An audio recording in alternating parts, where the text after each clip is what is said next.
Bismillahirrahmanirrahim. Alhamdulillahirabbil alamin wassalatu wassalamu ala asrofil anbiya'i wal mursalin wa ala alihi washabihi ajma'in amma ba'd. Tadi ada yang bertanya katanya siapa saja sih nama-nama Ashabul Kahfi? Lupa. Aduh, teteh lupa nih nama-nama Ashabul Kahfi itu siapa saja ya. Serius nih Kak, teteh lupa. Kalau anjingnya itu teteh inget itu ya. Itu namanya Kitmir ya. Itu namanya Kitmir, itu karena populer banget itu anjing Ashabul Kahfi ya. Itu namanya Kitmir.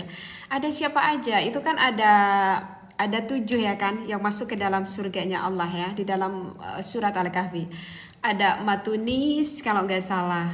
Ada Bainunis ya, ada nis-nisnya gitu deh pokoknya namanya.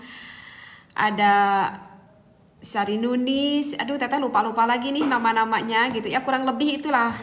Lah, pokoknya kalau anjingnya itu namanya Kitmir. Ini kayak yang bertanya kayak lagi ini ya, kayak lagi apa? Kayak lagi nyoba ini sama teteh ini pertanyaannya. Oke. Teteh kalau mimpi gigi copot apa artinya ya? Gigi copot itu kakak, kalau misalkan kita lihat di dalam kitab Tafsirul Ahlam Ibnu Sirin, ini tentang kitab tafsir mimpi ya, tentang kitab tafsir mimpi.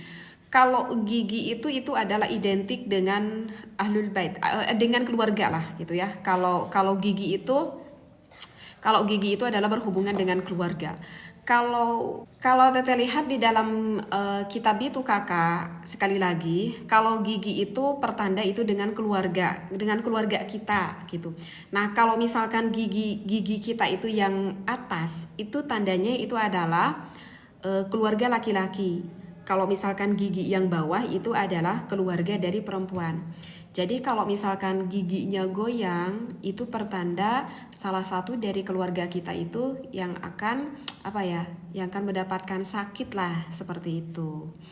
Tapi kalau misalkan giginya tuh sampai copot gitu kakak, kalau di dalam kitab itu menandakan kita itu akan ditinggalkan oleh ahli keluarga kita gitu. Mau dari itu pihak laki-laki ataupun dari pihak perempuan, ya tergantung sebelah mana itu giginya yang copotnya atau yang goyangnya, seperti itu. Tapi wallahu alam ya kak ya, itu yang pernah teteh lihat di dalam referensi kitab tentang tafsir mimpi, seperti itu ya. Teh kalau buat ngebangunin pakai yang mana? Kakak Saimas teteh sarankan larang jagat lanang godek. Kakak Saimas teteh sarankan larang jagat lanang godek. Larang jagat diminumnya pagi sama siang, lanang godek diminum jam 7 malam. Cuman kakak Saimas itu harus ekstra sabar karena ini kopinya tidak bisa bekerja secara instan ya. Oke. Teh apa hukumnya mendesah saat berjima? Ampun, ini yang bertanya itu tahu nggak, masya Allah, tabarakallah, itu ada loh, itu ada di dalam pembahasan fikih ya kakak Pacihari. Jadi kalau ini bagi khusus pasangan suami istri, gimana hukumnya kalau misalkan kita itu mendesah ketika kita melakukan ibadah dengan pasangan suami istri? Itu sih sebetulnya ada perbedaan pendapat ulama ya, itu ada perbedaan pendapat ulama. Ada sebagian ulama yang menghukuminya bahkan makruh ya, ada sebagian ulama yang menghukuminya makruh. Oke. Teteh akan sebutkan ya. Pendapat yang pertama itu ada di dalam kitab Al-Jami kalau nggak salah. Itu ada di dalam kitab Al-Jami, disebutkan di dalam kitab itu makruh jika seorang wanita, ini seorang istrinya.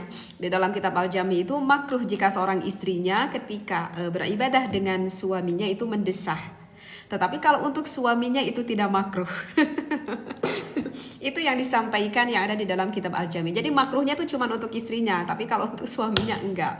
Tetapi kalau yang disampaikan oleh Imam Atha ya, kemudian oleh Imam Mujahid, Ibnu Sirin mengatakan yang makruh itu bukan perempuannya aja, bahkan untuk laki-laki pun ketika melakukan beribadah itu makruh jika mendesah bagi pasangan suami istri tersebut. Nah, kenapa dihukumi makruh? Karena itu ada alasannya. Karena di dalam suatu riwayat mengatakan, menurut Imam Mujahid, pada saat Allah menurunkan iblis ke muka bumi ini, ketika Allah menurunkan iblis ke muka bumi ini, maka itu si iblis ketika turun ke muka bumi, si iblis itu mendesah dan kayak apa ya, kayak hewan itu apa, mendengus gitu ya. Kalau hewan tuh gimana, dengus itu apa ya kalau hewan itu, ya mendengus gitu ya. Maka itu si iblis itu mendengus dan juga mendesah seperti itu. Nah, makanya itu ada sebagian mengatakan ulama kalau itu adalah hukumnya makruh. Tetapi kalau di dalam keadaan tertentu seperti pasangan suami istri beribadah ini, ya begitulah seperti itu. Tetapi ada dilengkapi juga oleh Imam Atha. Tapi kalau misalkan yang makruh itu kan istrinya kan, kalau laki-laki itu tidak makruh menurut pendapat yang pertama di dalam kitab itu, menurut Imam Atha.